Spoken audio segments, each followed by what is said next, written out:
Hey guys, this is Storm and welcome to episode 188 of our single player Tiveden world. Now we're standing where we left things off at the end of the previous episode working on this orchard, and I talked about creating ourselves a homestead or a farmhouse right around here somewhere that will complete this area, and that's what we're going to do to start things off here. So I'm going to clear out a few trees, create a bit of space, and then map out an area that we can build a house in.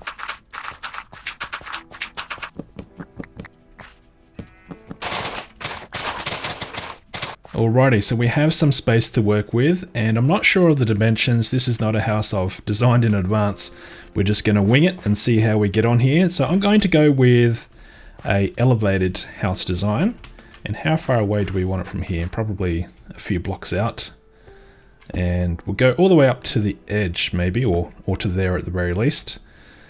Something like that. Alright, so what I'm thinking of doing is probably going with a bit of an L-shaped house, so it'll go across this way. It'll be wider this direction than it is in this direction. This is a nice dimension that I like to use for the base, having 3 for the main wall bit here, and these are kind of like the edges, and then this will come along this direction now. Now, is this going to be too close to where the path comes down? That is the question. It's probably okay, I think. Don't want to go any closer. Alright, so how far along do we need to go? That is the next part of the question. Alright, so let's build this up because we want this base to be 2 blocks higher. And we'll go around like so. Now, if this is the top part, something that I have been doing, do I have any stairs on me? I've got some. Alright. So this is like the base of the actual building itself, like the actual top layer. So it'll be something like that. We may change out the block types. It looks very traditional at the moment. These are very, very basic 101 Minecraft blocks that we're playing with at the moment. Just jump up here. And this will be the edge bit again, same over here. And then this is where we get into window territory. So if we did it like this, we'll go windows that are 2 blocks wide, and then probably go with 2 of them. There we go, something like that. And then this is where we would probably start going out this direction. So that tree is probably going to have to go.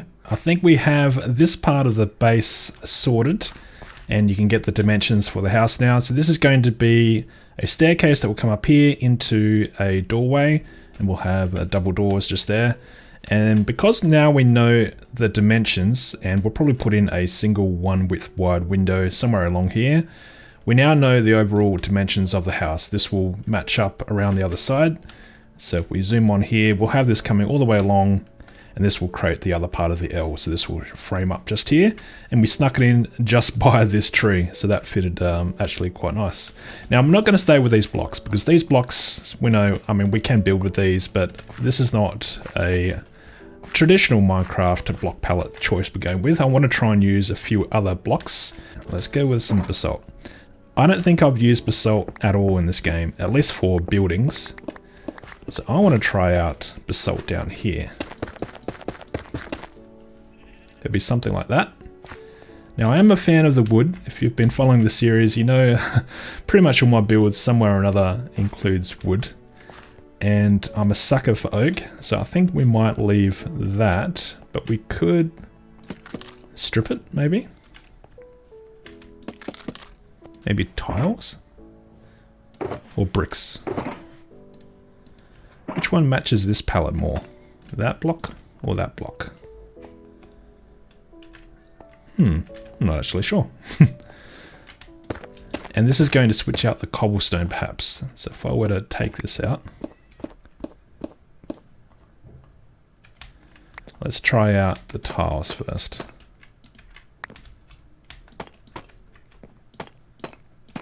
So it'll be like that.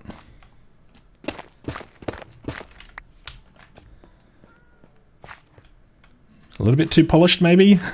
It is a homestead. I don't think it should be looking as neat as these blocks do. So we might want to switch these out for the bricks instead. Looking good so far, and I like how we can see the pyramid through that window. That was a nice look.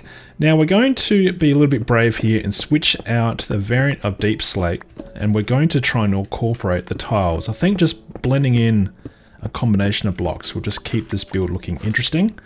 So let's go with the tiles on this section of the building. Does that look okay? Doesn't look too bad. It is a little strange. I might go back to using the brick rather than the tile, or even switch these two around. I'm not sure just yet, but I am happy with the look. Now you might be thinking what I'm going to do up here at the top. So what we will probably do, if I climb up here, is we are going to create another border. I think having it look like this. So to frame it off, really, this is kind of like the frame of the house. We're creating the edging. It'll be something like that. And that's when the roof line will really kind of start. Yeah, we'll probably slab it up. So I don't have any stairs on me, so... or ladders, I should say. Let's just do that for now. And then it'll be like this, I think. So that'll come along, and then this is when we would start to go up. And that's when we would start to come down again. And there we go. Yeah, don't worry about these blocks. Yeah, this is the kind of dimension that I want. You might notice that, particularly on the island, or really most of my builds, I don't go for the large builds. Like for me, it is a large build, but I try and keep it proportional. The oak doesn't look too bad, but again, it's probably not adventurous enough, and I do want to mix in some different block types. So I'm going to try out something else. Now it's probably not what you're expecting, but I do think once the copper here will oxidize and we have those different variations of the oxidization along the roof here, I think this will tie this roof together. We have the warped slabs going around the base and kind of framing the roof here. We've got some stairs over here. I did change up the pitch of the roof over on this side. So we've got stairs up here and we've got slabs over on this section. And that will create some contrast in the roof design. Yeah, I think once the copper is oxidized, it will probably all blend together. I know, it could be a bit of a stretch, but I think it will be okay. I have faith.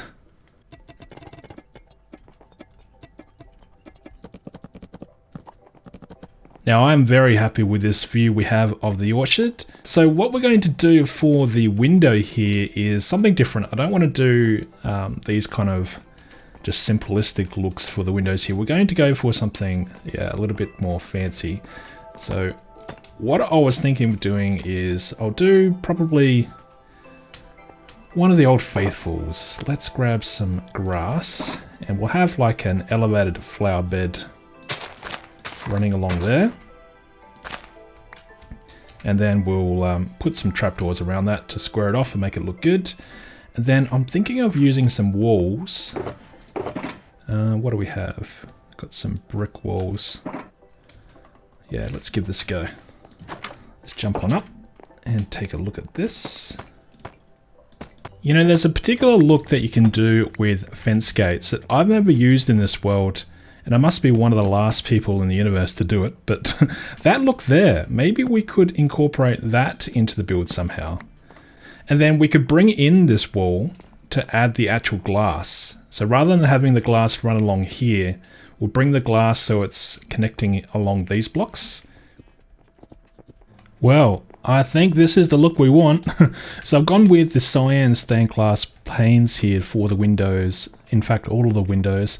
And I think that is a nice colourful effect really for what a building like this could have.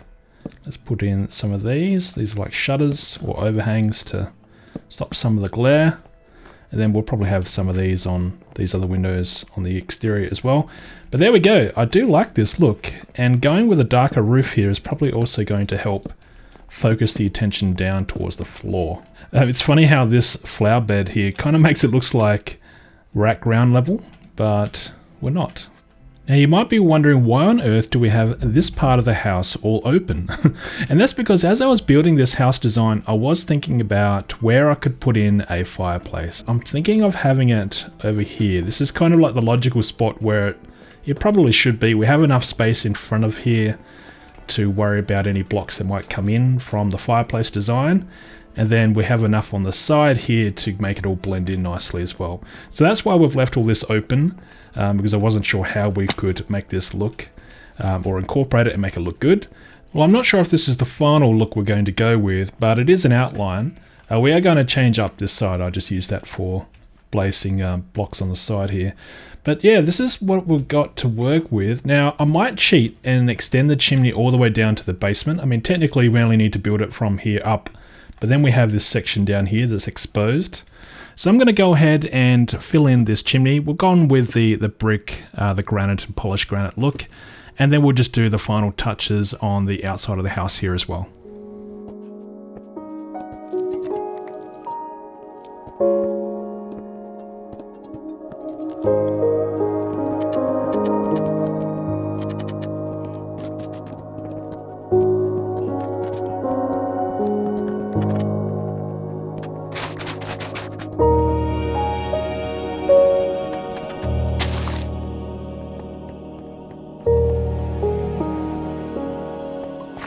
Now for the front of the house, I still think we can add a bit more detail. So we'll add in a couple of flower beds beneath these two windows. And to make them look a little bit different from the others, what we'll do is we'll put in some supporting blocks and perhaps have them suspended or connected to the roof and maybe connected by chains.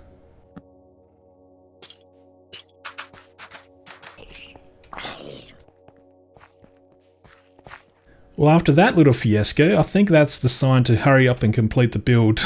There's only a few minor things left to do, so I'm just going to go ahead and finish that right now. Alright, a few changes, nothing too drastic, but we do have in some cracked deep slate bricks now into the walls. I can't honestly remember if I had that hanging lantern thing there before or not. But a few other little subtle changes, I think, here and there. Obviously, we've got a staircase in now and another flower bed down here. And I've had to do a little creative little section down the bottom here to, one, just add some detail back here, but also to hide some redstone, because I have hooked up these doors to a single button, so both open at the same time and also on the way through. And to do that, I need to squeeze in some redstone, which is why I've closed off this section just here. But it has allowed me to put in a light source beneath this block as well, so that keeps this side of the room open and lit up. Now, I haven't worked on the interior. This is something I'll probably do in my own time and just show you guys what it looks like at the end. Yeah, and we'll come back and probably look at that at the end of the episode. Now, we're going to move on to something else, and that something else is something that's been bugging me for a very long time. In fact, years even. And sometimes you just have something in your world that you just keep putting off from doing or working on or fixing, and you just don't know why. It's just something that's in the back of your mind that you know you need to do, and something you want to do, but you just don't do it. And I think it's about time we address that. Now, you might be wondering, what is that thing for my world? And that is this thing, my mob farm. I used to have a mob farm here. When I say used to, I mean it's still there. It's just that it doesn't work. So here we go. This is at one of the levels. And we can turn all these lights on or off to control the mob supply. But we had a creeper accident. Or an incident, I should say. Because who knows if it was an accident or not. And you can see the damage that it did. It blew up all the glass. It took away this stream of water. Now, I used to have a vertical column of water here, and you can't do it in the game anymore. It was a single tube of water. If we come down to another level, hopefully there's no mobs down here, we should be able to see what I'm talking about. Let's come down to this level maybe. So you can see what the water's doing here. It's flowing along, and then it goes upwards. So if I'm a mob and I'm just cruising around in this channel down here, eventually I'll come to this section, and then it will push me along and then into this flow of water. And then the way mobs work is they just tend to go up. Well, that used to be the old mechanic. Now they sink. But that was how this mob farm worked. All the mobs would funnel down and then travel to the top. And when the mobs eventually made their way up to the top here, they were killed by this lava source, and then the drops would fall all the way down to a collection we had down the very bottom. It worked well for many years, and you know what? We should bring it back to life. Now, I don't need all the mob drops. The only thing I really want en masse right now is gunpowder. And we can do that with this mob farm. We're going to turn this into a creeper-only mob farm, and that could be a nice use for this space in our world. It's something that's just been, oops, I shouldn't have done that. It's been sitting dormant for a long time. So why not put this to use, and let's get ourselves some gunpowder.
Now, what we are building right here is like a staging area for the creepers. I don't want to just have a mob farm here that's hidden away and we can't see what's going on.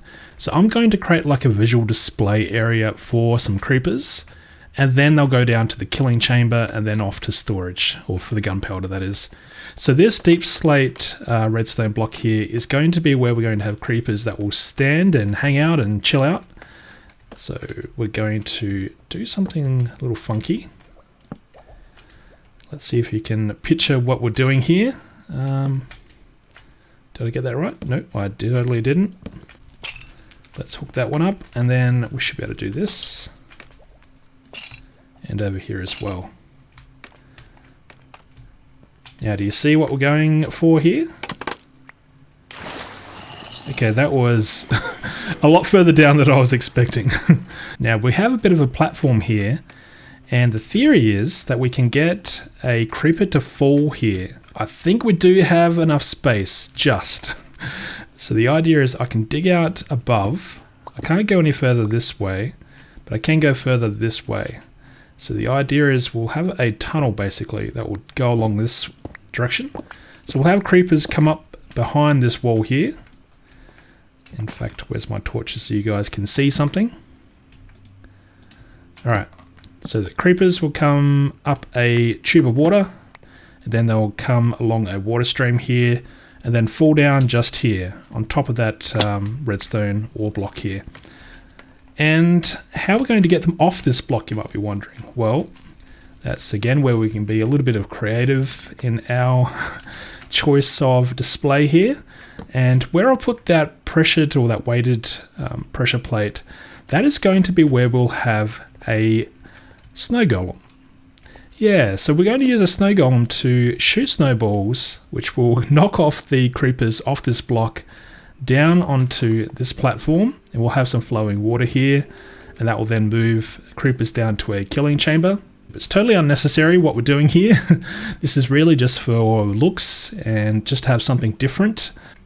So where we have these crying obsidians, I'm going to put down one of these shards, or not shards, but the buds or the clusters, and that will also make this room glow a little bit.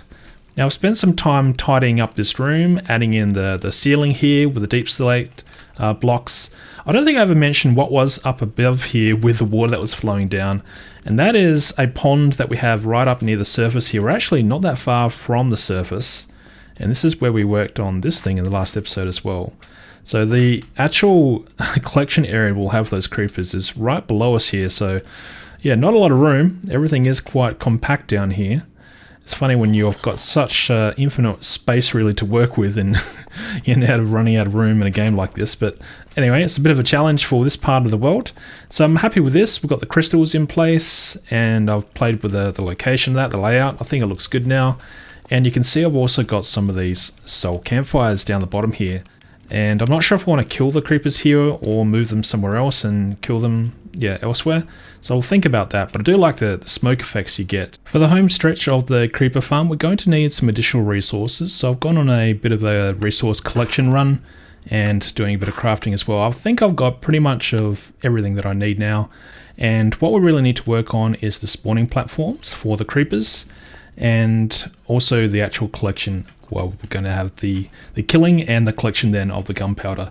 And you can see I've got some chests over here. I have decided to put the chests here, and I've also tidied up this corridor, so it'll be easy access to come down and grab our gunpowder from these chests. And there is a little nice secret way to get back there to do some maintenance if I need to as well. And so that's going to be cool. So the creepers, as I mentioned before, they'll wash down here, and then they'll flow along. So I've only removed, well, I've got 2 of these soul campfires now lit, so we'll get a little bit of the smoke particles, but the killing won't actually occur here. What I'm expecting will happen is the creepers come around here, then get killed, then the items go up into those chests through some hoppers. And then over here, this is where we're going to have the spawning platforms for the creepers themselves. It's going to be one of those simple layouts where you just need to put down some carpet to prevent spider spawning. So it'll be like a pattern like this, because spiders need a 3x3 section to be able to spawn, and this will prevent that, and we'll have probably a block or a trapdoor here. And then for the height, to prevent zombies spawning or skeletons, we just need to put down trapdoors into the ceiling. So this is the overall dimension of how we need these spawning platforms to be, and this will go down a number of layers. So this is going to be like one layer. We'll probably go down 5 or 6 levels. We can go down as far as we want, or until we run into another build probably. So that's something we'll work on. And then this back here is where we'll have the collection. So the creepers will eventually go down to the bottom layer, then funnel up here to the top, then cruise along a water stream, and then fall into that redstone ore block, the deep slate ore that we've got up the top there. So that is the theory. Now you might be wondering how we're going to get the creepers off these platforms. And because we're going to use carpets, I can't use water, so I think we'll just go with the cat method. We'll put a cat right in the middle here, and that will scare off the creepers, and eventually they'll wander off the edges. So we'll need to dig out these side bits as well, and then put down some trapdoors along here, something like this, and this will make it look like the creepers can walk this way, but instead they'll fall down.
Alrighty, so after what seems like an eternity, the main building for this creeper farm is now all complete.